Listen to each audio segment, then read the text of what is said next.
Knowledge justifies authority. The KJA Global Channel. Lighting up the world, one mind at a time. Series 3. Applied Civic Education. Episode 59. Cooperation over division. How societies stay strong under pressure. When hard times hit, crisis, scarcity, fear, a society faces a fork in the road. It can fracture into blame and division, or it can pull together in cooperation. The same pressure, two completely different outcomes. And it's a choice. Today's tool is choosing cooperation over division, understanding how societies stay strong under pressure, and how each of us can be a force for unity rather than fracture. This may be one of the most important civic choices of all. First, understand why pressure tends to divide. When people feel threatened, fear narrows their circle of trust. They look for someone to blame and turn against the other.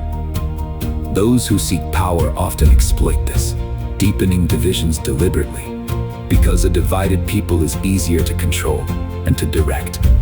So the pull toward division under pressure is strong and natural. And that's exactly why choosing cooperation takes conscious effort. The easy path fractures, the strong path unites.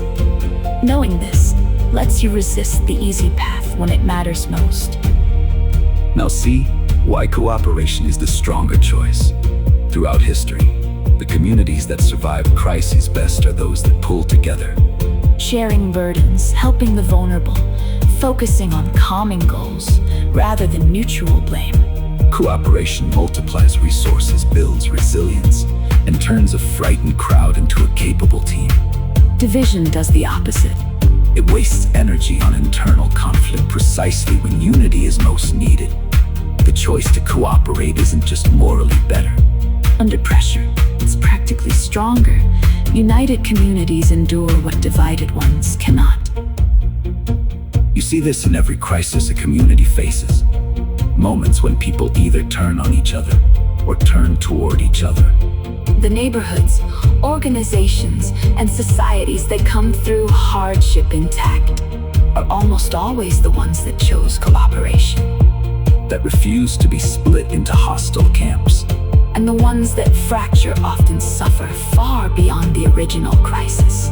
Because the division itself becomes a lasting wound. The strength to stay united under pressure is one of the truest measures of a healthy society. And it's built by ordinary people choosing connection over blame. There is real power in knowing that division is a choice, not a fate. When you understand the pull toward fracture, you can resist it. You can be the person who reaches across divides when fear says to retreat into your camp. And there's something deeply meaningful in being a force for unity in a divided time. Refusing easy blame, building bridges, focusing on shared humanity and common goals. In moments of pressure, the people who choose cooperation are the ones who hold their communities together. You can be one of them. So here is your tool, the unity choice. When pressure tempts you toward blame and division, consciously choose the cooperative path instead. Find common ground, help rather than blame, focus on shared goals. Practice it the next time tension rises. Cooperation is a muscle. Strengthen it before the crisis comes. Pressure divides or unites, and it's a choice. Choose cooperation. Subscribe for more. This is KJA. Dignity is non-negotiable.